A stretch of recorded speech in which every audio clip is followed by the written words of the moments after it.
No vídeo de hoje eu fazer uma análise e aí eu queria até que vocês deixassem no comentário se vocês concordam com essa minha observação, porque lendo os números, hoje teve duas pesquisas, tá? A CNT-MDA fez uma pesquisa onde ela questionou a população, foi às ruas questionar as pessoas, quem que elas achavam que era o culpado pela inflação de alimentos, a inflação de combustíveis, quais eram os problemas mais prioritários que o governo deveria endereçar. E pegando esses números, essas respostas, e confrontando com a aprovação e rejeição de Bolsonaro do Datafolha, eu cheguei aqui à conclusão que uma está desmentindo a outra. E aí eu vou explicar o meu racional para vocês, e aí vocês coloquem nos comentários se faz sentido o que eu estou falando ou se eu estou viajando na maionese. Então é o seguinte, deixa eu até colocar aqui a telinha reduzida aqui para vocês verem o que eu estou lendo, tá? Então eu tô aqui na Gazeta do Povo, na reportagem que fala, deixa eu diminuir aqui um pouco, na reportagem que está falando o seguinte: de quem é a culpa pela alta do combustível e da comida, tá? Da alimentação.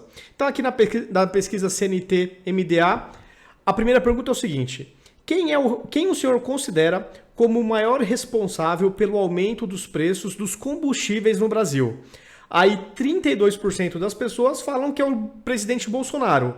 19,5% fala que são os governadores. 15,5% falam que é a Petrobras. Então já vamos parar por aqui. A rejeição do Bolsonaro pelo Datafolha é o seguinte.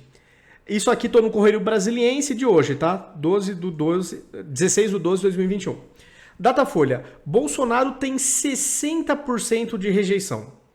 E porque aqui eu já acho que esses números já estão meio esquisitos, pessoal. E 32% apenas acham que a culpa do preço dos combustíveis e dos alimentos é culpa do Bolsonaro. Por que eu tô achando esquisito? A gente vive numa sociedade altamente polarizada, onde quem odeia o Bolsonaro acha que ele é culpado por tudo ou quase tudo.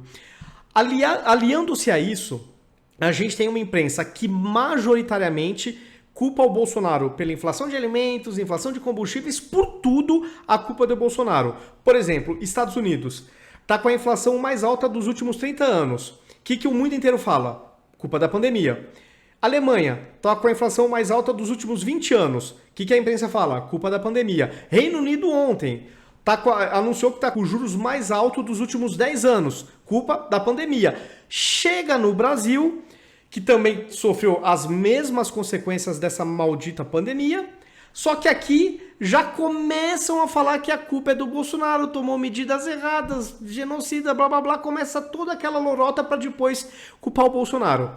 Então, diante dessa lavagem cerebral que a imprensa está fazendo e diante da alta polarização, onde quem não vota no Bolsonaro tende a culpá-lo por tudo, eu começo a achar estranho.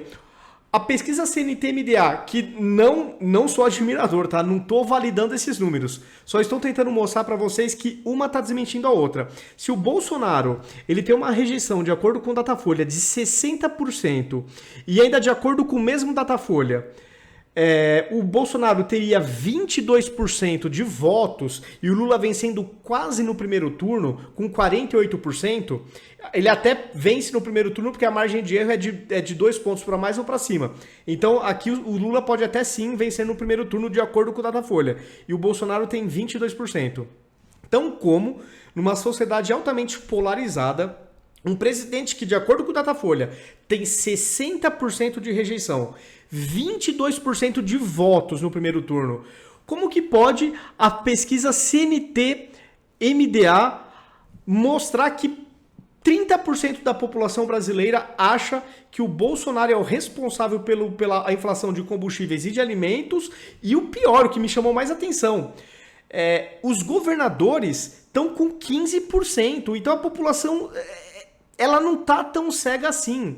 Então eu achei baixíssimo esse número que o CNT trouxe de 30 e poucos por cento, achando que o Bolsonaro é culpado pela inflação de alimentos e de combustíveis. Dado todo esse contexto que eu contei para vocês. E se de fato o Bolsonaro tivesse 60% de rejeição e apenas 22% de votos no primeiro turno, vocês acham que seria apenas 30 e poucos por cento que culpariam o Bolsonaro pelas mazelas inflacionárias? Vocês concordam com o meu ponto de vista? é muita teoria da conspiração da minha parte ou não? Porque eu não tô vendo esses números terem harmonia, sinceramente. Porque a sociedade, de novo, eu tô sendo repetitivo porque é uma coisa que é impossível de você explicar. Quem não vota no Bolsonaro não vota porque odeia profundamente o cara. A rejeição dele, de acordo com o Datafolha, tá chegando quase 3/4 da população. E como que apenas 30% acham ele culpado desses pontos todos aqui, considerando que a imprensa está batendo nele o tempo inteiro, culpando ele por tudo? Então, na minha visão, na minha interpretação, a pesquisa CNT-MDA de hoje está colocando em xeque a pesquisa de hoje do Datafolha.